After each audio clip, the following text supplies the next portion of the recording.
اور ہر طرح کے معدنیات، خزانے جو زمین میں دفن ہے، ان سب کا صرف اللہ کو علم ہے۔ اور جب جب جس وقت انسان کو کوئی کمی، کسی بھی چیز کی ضرورت ہوتی ہے، تو اللہ تعالیٰ وہ خزانے جو ہے زمین سے باہر نکال دیتا ہے، چاہے وہ فصلوں کے پھل اور پودوں کی شکل میں ہو، چاہے وہ معدنیات کے سلسلے میں ہو، اور نیز جنت اور دوزخ بھی اللہ ہی کے تصرف میں ہے، اللہ ہی کے پاس ہے۔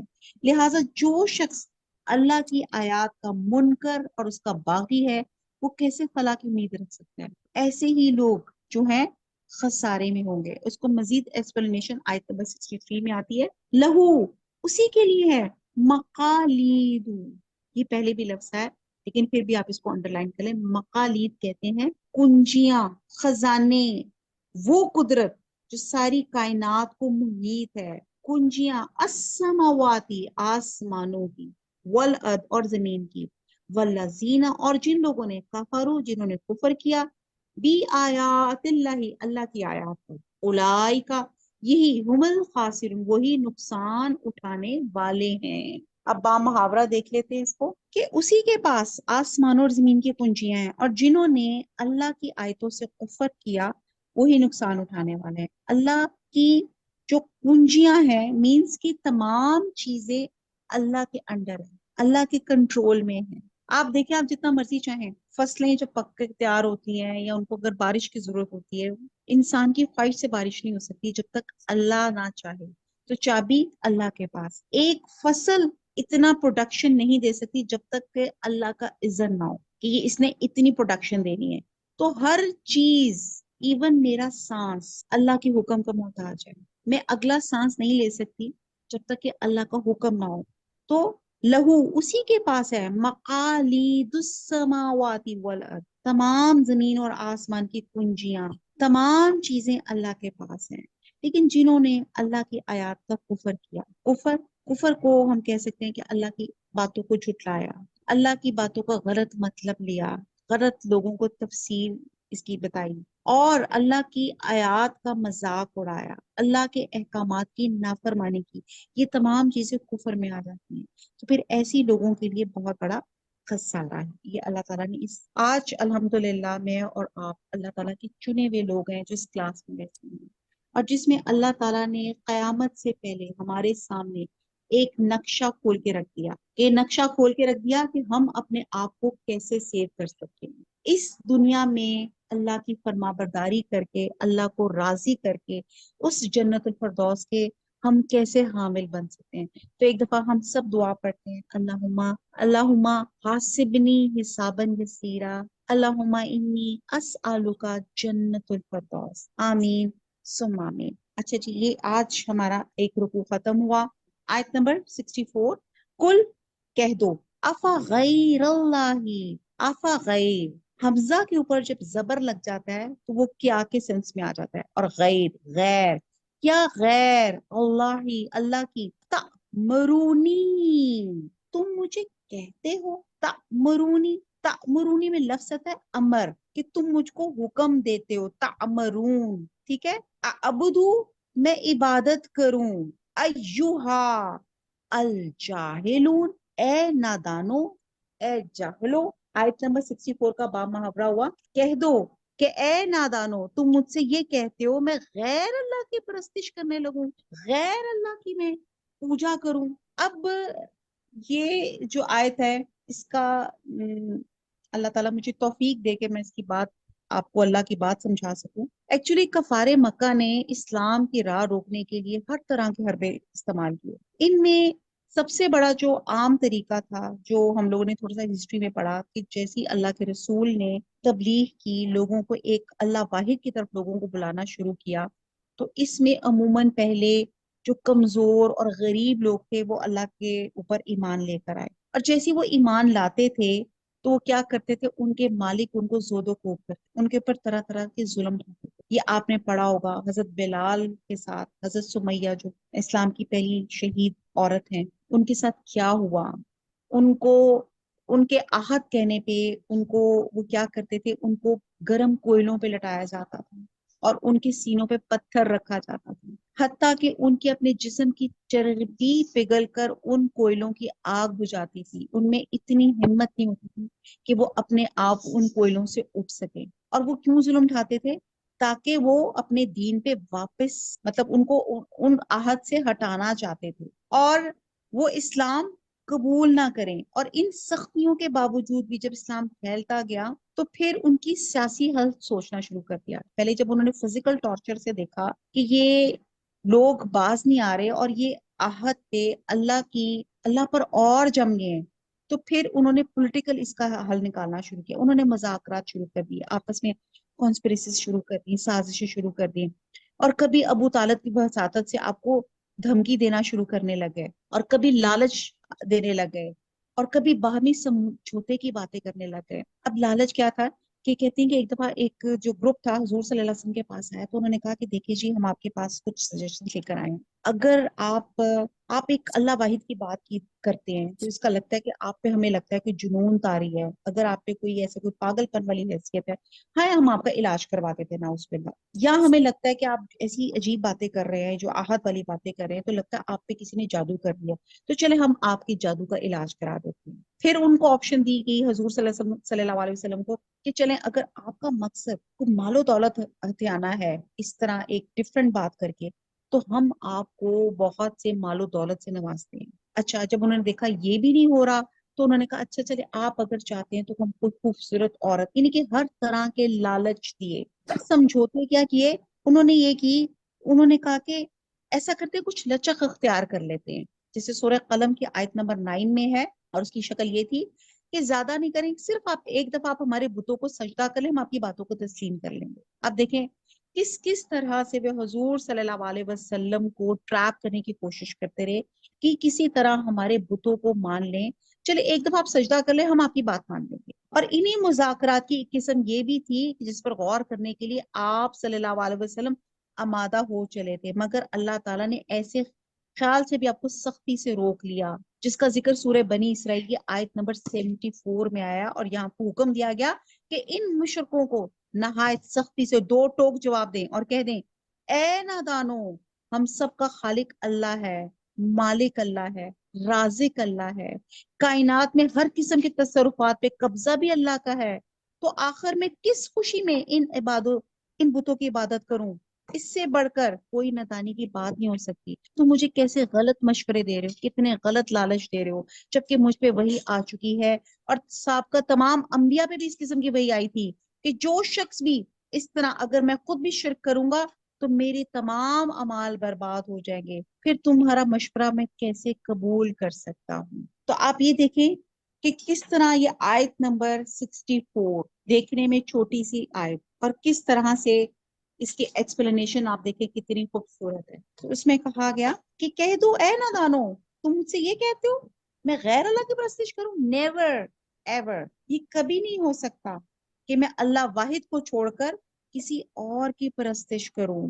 آیت نمبر 65 وَلَقَدْ، اور البتہ تحقیق، اوحیا، وحی کی گئی، الیکا، تیری طرف، وَإِلَى الَّذِينَ، اور ان لوگوں کی طرف، من قبل کا جو تجھ سے پہلے تھے، لَإِنْ، اگر، اشرکتا، اشرکتا شرکت، شریک، تو نے شرک کیا، لی یحبطن، حبت، یحبطن میں لفظ ہے حبت، حبت ہوتا ہے ضائع ہو جانا، برباد ہو جانا، تو لا، البتہ یا ضرور، یحبطن، تو ضرور برباد ہو جائیں گے، عمل، عمل، تیرے عمل، ولا تکونن، اور البتہ تو ہو جائے گا، من الخاسرین، خسارہ پانے والوں میں۔ با محاورہ دیکھتے ہیں، آیت نمبر 65 سورہ زمر، پارہ نمبر 24، اور اے محمد صلی اللہ علیہ وآلہ وسلم، تمہاری طرف اور ان پیغمبروں کی طرف جو تم سے پہلے ہو چکے ہیں وہی بھیجی گئی کہ اگر تم نے شرک کیا تو تمہارے عمل برباد ہو جائیں گے اور تم ضیاءکاروں میں ہو جاؤ گے۔ شرک کے ساتھ کوئی عمل صالح قبول نہیں ہوگا۔ کیا حضرت لقمان نے نصیحت کی تھی کہ شرک ظلم عظیم ہے، اللہ تعالیٰ تمام گناہ معاف کر سکتا ہے، اللہ غفور ہے، اللہ رحیم ہے، لیکن شرک کی معافی نہیں ہے۔ شرک کیا ہے؟ ساجداری اللہ کی ذات میں، اللہ کی الواحیت میں، ربوبیت میں، اسماء و صفات میں کسی کو شامل کرنا، اس کو شرک کہتے ہیں، اس کی معافی نہیں۔ اگر کوئی شخص اللہ کی ذات، صفات، حقوق، اختیارات میں شرک کرتے ہوئے اپنے نزدیک بہت سے کاموں کو نیک سمجھتے ہوئے کرے گا تو اس پر اس کو کوئی اجر نہیں ملے گا، اور اس کی ساری زندگی سراسر خسارے کی زندگی ہوگی جب تک وہ شرک سے توبہ نہ کر لے، اس کو نجات نہیں ملے گی۔ یعنی کہ ایک مسلمان انسان اور ایک نان مسلم انسان کا یہاں پہ فرق بیان کیا گیا ہے کہ جو نان مسلم ہوگا وہ شرک کرے گا، اور وہ دنیا میں جتنے مرضی چیریٹی کے کام کر لے، بڑے بڑے ہاسپٹلز بنا لے، بڑے بڑے چیریٹیز کے کام کر لے، کھانوں کے لنگر کھول لے، لیکن اگر اس نے اللہ کے ساتھ شرک کیا ہوا ہے تو یہاں پہ اللہ تعالیٰ نے بتایا لا یحبطن حبطت اعمالکم، ان کے تمام اعمال ضائع ہو جائیں گے۔ وہ جو بڑا نیکی کے کام کر رہا تھا کہ بھی میں نے بڑے بڑے لوگوں کے روزگار لگائے، میں نے بڑے بڑے لوگوں کو رزق ان کے میں نے منتھلی لگائے ہوئے ہیں، بچے کو وظائف دیے ہوئے ہیں، فلانی فلانی جگہ نہریں کنویں کھدوائے ہوئے ہیں، جتنے مرضی نیک کام کر لے، لیکن اگر وہ شرک کر رہا ہے اس کے تمام عمل جو ہے، اس کی تمام زندگی خسارے میں گئی۔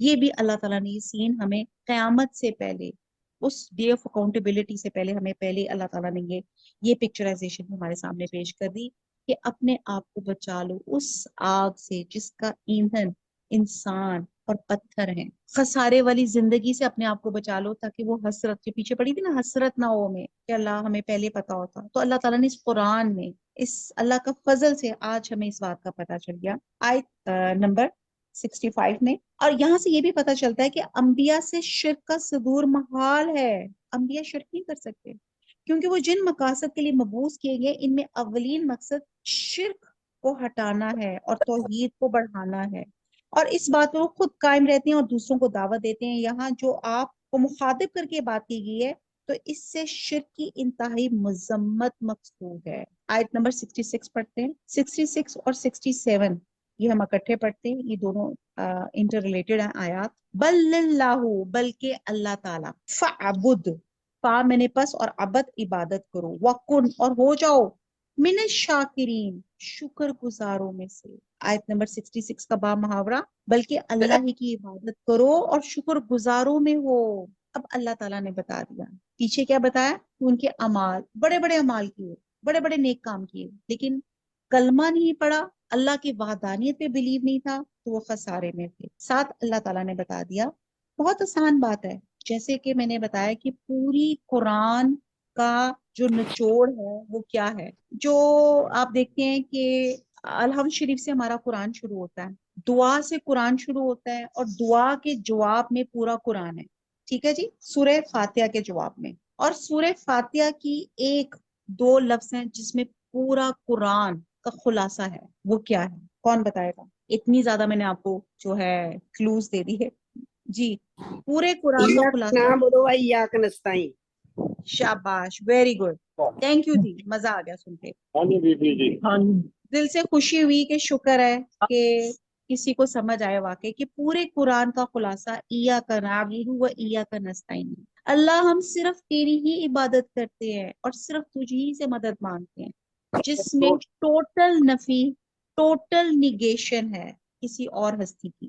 تو یہاں پہ ہو گیا بلکہ اللہ کی عبادت کرو اور شکر گزار ہو جاؤ، ٹھیک ہے جی۔ اگلی آیت نمبر 67 ہے، آیت نمبر 67 سورہ زمر، وما اور نہیں، قدرو قدر کی انہوں نے، اللہ کی، حق کا جیسا حق تھا، قدر ہی اس کی قدر کا، بہت خوبصورت ہے۔ آگے آتا ہے والارض اور زمین، جمیعاً سب، قبضاتہ اس کے قبضے میں ہے، اس کی مٹھی میں ہے، یوم القیامتی دن قیامت کے، والسماوات اور آسمان، مطویات، اچھا جی، اب مطویات یہ اس کو آپ انڈر لائن کر لیں، یہ آپ کے لیے ایک نیا ورڈ ہوگا۔ میں جب انڈر لائن کا مطلب کہتی ہوں نا تو اس کا مطلب ہوتا ہے کہ بہت سے ورڈ جیسے ہم نے شروع سے پڑھتے آ رہے ہیں کہ ہماری 60% عربک کے ورڈز اردو کے ساتھ مماثلت ہے، سملیرٹی ہے، اور وہ ہمیں آسان ہو جاتے ہیں، اور 20% عربی کے الفاظ ہیں جو بہت زیادہ ریپیٹیڈ ہوتے ہیں، جو ہمیں یاد ہو جاتے ہیں، 20% ورڈز ہیں جو نئے ہوتے ہیں، جن پہ محنت کریں تو ہم اس قرآن کو سمجھ سکیں گے. ٹھیک ہے جی.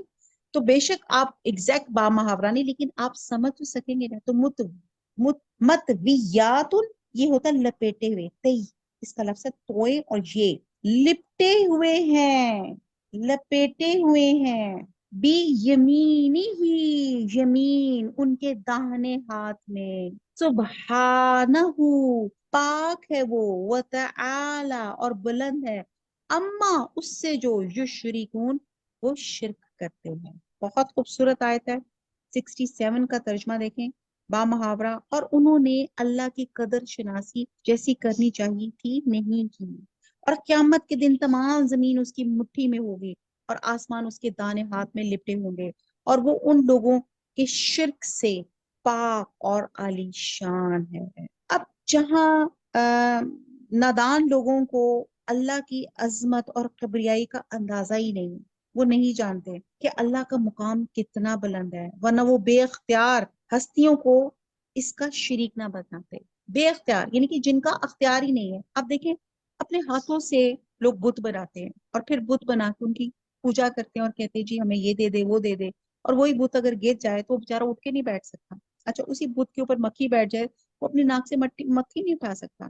اسی بت کے اوپر ایک ڈسٹ کی لیئر ہو جائے تو وہ اپنے آپ کو کلین نہیں کر سکتا. یہ کون سا خدا ہے جو اپنے آپ کو کلین بھی نہیں کر سکتا؟ اس کے اختیار میں تو کچھ بھی نہیں ہے. اسی طرح جو لوگوں نے شخصیت پرستی میں دعا، یہ جو دیوتا اور خدا بنا رکھے ہیں، وہ تو خود اللہ ہی کے پیدا کردہ ہیں، وہ تو خود اللہ تعالیٰ کی کن کے محتاج ہیں. تو پھر کہا جا رہا ہے کہ اس میں بتایا جا رہا ہے کہ ایک تو آیت نمبر 66 میں جو ایک ہمیں میسج ملتا ہے کہ ایاک نعبد و ایاک نستعین، اللہ کی عبادت کریں اور اللہ سے مددگار کریں، اور من الشاکرین، اور شکر گزار، گریٹیچیوڈ اختیار کریں. ہماری جو پہلی صورت ہے الحمدللہ، وہ بھی ہمیں گریٹیچیوڈ سکھا، اللہ کا شکر ادا کریں. آپ دیکھیں آپ کا بچہ آپ کو کوئی چیز دے، آپ اپنے بچے کو کوئی چیز دیں، اور جب آپ کو تھینک یو کرتا ہے تو آپ کو بڑا اچھا لگتا ہے، اور جب وہ تھینک یو نہیں کرتا تو پھر کیا رویہ ہوتا ہے آپ کا؟ جی کون بتائے گا؟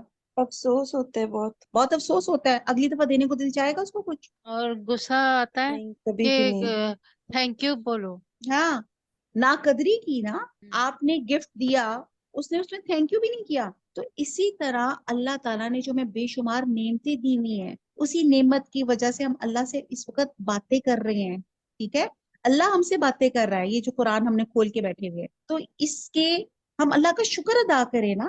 اللہ کا اگر ہم اللہ کا شکر ادا کریں گے، اللہ تعالیٰ ہمیں اور بلیسنگز کے ساتھ نوازیں گے. اور اگر ہم اللہ کا شکر ادا نہیں کریں گے، گریٹیٹیوڈ نہیں کریں گے، تو پھر کیا ہوگا؟ اللہ کے پاس میں تو سب چیزیں ہیں، یہ نعمتیں چھینی نہیں جا سکتی ہیں. یہ جن آنکھوں سے میں دیکھ رہی ہوں، اللہ تعالیٰ اس کی بینائی زائل کر لے تو کون ہے جس بینائی کو واپس لے آئے سوائے اللہ کے ساتھ؟ تو سب سے پہلے اس وقت ہم سب ایک زبان ہو کے، جتنے بھی یہاں پہ لسنرس ہیں، سب نے ایک دفعہ کہنا، 3 دفعہ بلکہ ہم کہتے ہیں الحمدللہ الحمدللہ الحمدللہ. تو یہ اس آیت کا حق ادا ہوا.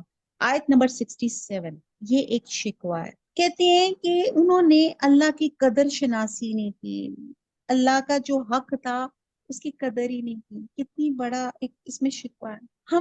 ہم کس سے ڈر رہے ہوتے ہیں؟ ہانڈی پکائی میں نے، کھانا بنایا، مجھے پتا میری ساس نے ٹیسٹ کرنا ہے، تو میں بڑی پرٹیکولر ہوں گی، اچھا نمک مرچ سب پراپر ڈلے ہوئے ہوں، کیونکہ آنٹی نے ٹیسٹ کرنا ہے تو اس میں کوئی گڑبڑ نہ ہو. ٹھیک ہے، کتنا ہم ڈرتے ہیں. اچھا کہیں جانا ہے، کسی جگہ جانا ہے، فلانی جگہ جانا ہے، لوگوں سے ہم ڈرتے پھرتے ہیں. بہت سی مثالیں ہیں، اس وقت ایکچولی ٹائم بہت شارٹ ہے. تو یہاں پہ بات ہے، جس اللہ نے تمام نعمتوں سے نوازا، ہم نے اس کی قدر ہی نہیں کی، ہم نے اس کو تھینک یو ہی نہیں کہا، اللہ کی شکر گزاری ہی نہیں کی. جو اس کی قدر تھی، جو اس کا حق تھا، جس نے اتنا سب کچھ نوازا، جس کی وجہ سے میں نے اس دنیا میں پیدا ہوا، آنکھ کھولی، بینائی دی، میرے سسٹمز ورک کر رہے ہیں، ڈائجیشن، سرکولیشن، ریسپریشن، ایکسپیریشن، ہر طرح کی. پھر مجھے یہاں پہ آنکھ کھولتے ساتھ مجھے وافر مقدار میں آکسیجن ملی، پھر میں اٹھا چلا، کھانے پینے کے لیے جو مجھے چیزیں تھی اللہ تعالیٰ نے پھل فروٹ عطا فرمائے، یہ سب کچھ نعمتیں دی. تو میں نے کیا کی؟ میں نے اللہ کے حق میں کمی کرنا شروع کر دی، میں نے اللہ کے حق میں کسی اور کو شامل کرنا شروع کر دیا. پھر آگے اللہ تعالیٰ اس کو مزید ایکسپلین کر کے کہتے کہ والارض، اور قیامت کے دن تمام زمین اس کی مٹھی میں ہوگی. اب آپ یہ دیکھیں،